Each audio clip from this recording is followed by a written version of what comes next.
ముందుగా స్టవ్ వెలిగించుకొని ఒక గిన్నె పెట్టుకొని ఆ గిన్నెలో చెమ్మంతా ఆరే వరకు 2 నిమిషాలు అలా ఉంచాలి. ఆ తరువాత చిక్కటి పాలు పోసుకొని కొంచెం వాటర్ యాడ్ చేసుకొని లైట్గా అలా కొంచెం టీ పొడి ఆ పాలల మీద చల్లి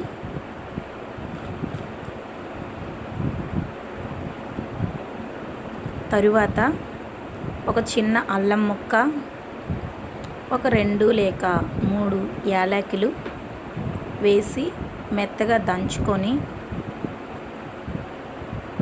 తర్వాత టీలో యాడ్ చేసుకోవాలి. ఒక చిన్న స్పూన్ పెట్టి అలా తిప్పుతూ ఉండాలి. 2 మినిట్స్ అలా తిప్పిన తర్వాత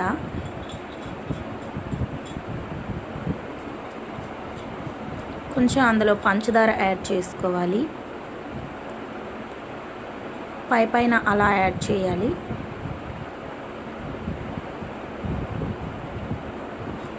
మన షుగర్కి తగ్గట్టు యాడ్ చేసుకున్న తర్వాత 2 నిమిషాలు స్పూన్ పెట్టి అలా తిప్పి దించేసుకోవడమే.